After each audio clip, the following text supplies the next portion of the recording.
Hey guys, welcome back to my channel SK Techie Malayalam guys.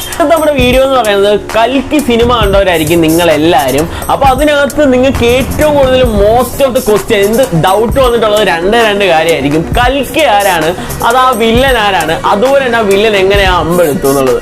അപ്പോൾ ഈ ഒരു 3 ഡൗട്ടും അതിനകത്തെ കുറച്ച് എക്സ്പ്ലനേഷനോടെ നമ്മൾ ഈ ഒരു വീഡിയോയിൽ പറയുന്നതായിരിക്കും. ഈ ഡൗട്ട് ഇല്ലാതെ സിനിമ കണ്ട് ഇറങ്ങിയ ഒരാൾ പോലും ഇല്ലെന്നാണ് എനിക്ക് തോന്നുന്നത്. അപ്പോൾ നേരെ നമുക്ക് നമ്മുടെ വീഡിയോയിലോട്ട് പോയേക്കാം.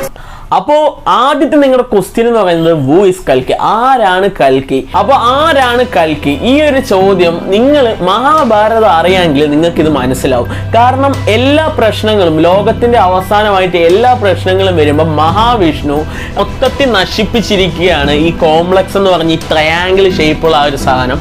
കാരണം കോംപ്ലക്സ് കാരണം ഈ ഭൂമിയുടെ എനർജി മൊത്തം അത് അബ്സോർബ് ചെയ്തെടുത്തിട്ട് നമ്മുടെ ഭൂമിയെ മൊത്തത്തിൽ നശിപ്പിച്ചുകൊണ്ടിരിക്കുന്ന സമയത്താണ് മഹാവിഷ്ണുവിന്റെ അവസാനത്തെ അവതാരമായി കൽക്കി എന്ന് പറഞ്ഞ് ജനിക്കാൻ പോകുന്നത്. ഗർഭിണിയായിരിക്കുന്ന വയറിനകത്താണ് ഈ കൽക്കി എന്ന് പറഞ്ഞ മഹാവിഷ്ണുവിന്റെ അവതാരം ഉള്ളത്. ആ മഹാവിഷ്ണുവിന്റെ അവസാനത്തെ അവതാരമാണ് ഈ കൽക്കി.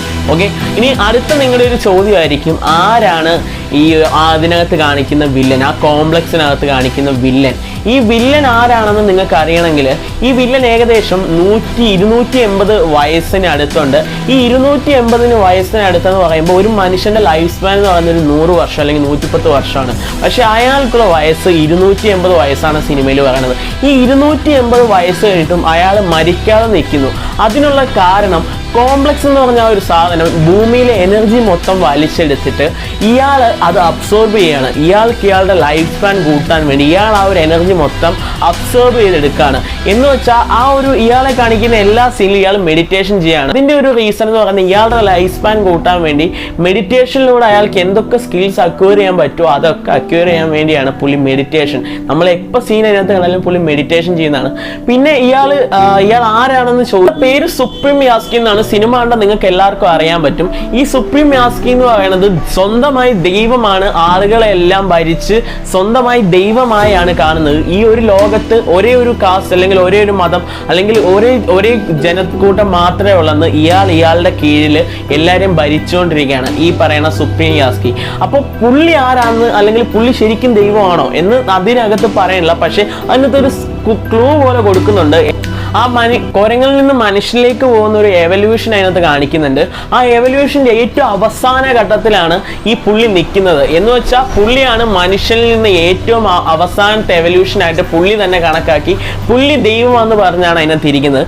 പിന്നെ നിങ്ങൾക്കുണ്ടായ ഒരു അവസാനത്തെ ചോദ്യമായിരിക്കും, പുള്ളി എങ്ങനെ ആ അമ്പെടുത്തു? അവസാന ഒരു സെക്ഷനിൽ ആ ഒരു അമ്പെടുക്കുന്നതായിട്ട് കാണിക്കുന്നുണ്ട്. ഒരു സാധനം ആ ആൾക്ക് എടുക്കണമെങ്കിൽ അവസാനത്തെ സീനിൽ ആൾ അമ്പെടുക്കുന്നതായിട്ട് കാണിക്കുന്നുണ്ട്, ആ വില്ല് എടുക്കുന്നതായിട്ട് കാണിക്കുന്നുണ്ട്. ആ വില്ല് എടുക്കണമെങ്കിൽ ആ ബോ എടുക്കണമെങ്കിൽ അതിന്റെ ഓണറിന് മാത്രം, അതായത് ആ ഒരു ദൈവത്തിന് മാത്രമേ കഴിയുള്ളൂ. പിന്നെ ആ ഒരു അമ്പ എങ്ങനെ എടുത്തു എന്നുള്ള ചോദ്യമാണ് നിങ്ങൾക്ക് വരുന്നത്.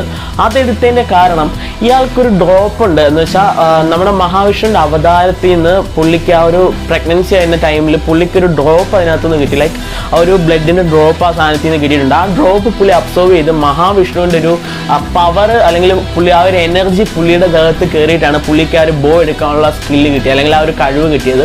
പുള്ളിയുടെ സ്കിന്നും കാര്യങ്ങളൊക്കെ മാറി ഈ ഒരു ബോ എടുക്കാനുള്ള പവർ പുള്ളിക്ക് കിട്ടിയത്. അപ്പോൾ അതോടുകൂടി സിനിമ അവസാനിക്കുകയാണ്. പിന്നെ ദുൽഖർ പോയി എന്നൊന്നും നിങ്ങൾ വിചാരിക്കേണ്ട. ദുൽഖറിന് ഇനി സെക്കൻഡ് എപ്പിസോഡിൽ ഒരു കിടുക്ക സീൻ വരുന്നുണ്ട്. കാരണം മഹാഭാരതം വായിച്ചവർക്കറിയാം ദുൽഖർ ആരാണെന്നും. കാരണം അത് പറഞ്ഞു കഴിഞ്ഞാൽ നിങ്ങൾക്ക് സെക്കൻഡ് എപ്പിസോഡൊക്കെ അല്ലെങ്കിൽ സെക്കൻഡ് സിനിമ കാണാനൊക്കെ വലിയ രസം കാണില്ല. അപ്പോൾ ഇതൊക്കെയാണ് നമ്മുടെ നിങ്ങൾക്ക് ഈ ചോദ്യത്തിന് ഉത്തരം കിട്ടിയ ബോ എങ്ങനെ പുള്ളി എടുത്തു, പുള്ളി ആരാണ് അല്ലെങ്കിൽ കൽക്കി ആരാണെന്നൊക്കെ നിങ്ങൾക്ക് മനസ്സിലായി. അപ്പോൾ ഇതാണ് നമ്മുടെ ഇന്നത്തെ വീഡിയോ. നിങ്ങൾക്ക് എല്ലാം മനസ്സിലായെന്ന് വിചാരിക്കുന്നു. കാരണം ഇനി സിനിമ കാണാത്തവരാണെങ്കിലും എന്താ പറയുക, സിനിമ ഇത് കണ്ടിട്ട് സ്പോയിലർ ആണെന്ന് എനിക്ക് തോന്നുന്നില്ല. കുറച്ച് രീതിയിലുള്ള സ്പോയിലർ കാര്യങ്ങളൊക്കെ ഉള്ളൂ. അപ്പോൾ ഇതാണ് നമ്മുടെ ഇന്നത്തെ വീഡിയോ. ഇന്നത്തെ വീഡിയോ ഇഷ്ടപ്പെട്ടെങ്കിൽ ലൈക്ക് ചെയ്യുക, ഷെയർ ചെയ്യുക, സബ്സ്ക്രൈബ് ചെയ്യുക, മറക്കാൻ ആ ബെൽ ബട്ടൺ ഒന്ന് ക്ലിക്ക് ചെയ്ത് വെച്ചിരിക്കുക. അപ്പോൾ ഇനിയും അടുത്തൊരു നല്ല കിടുക്കാച്ച വീഡിയോ ആയിട്ട് കാണാം. അതൊരു it's me Shri signing out.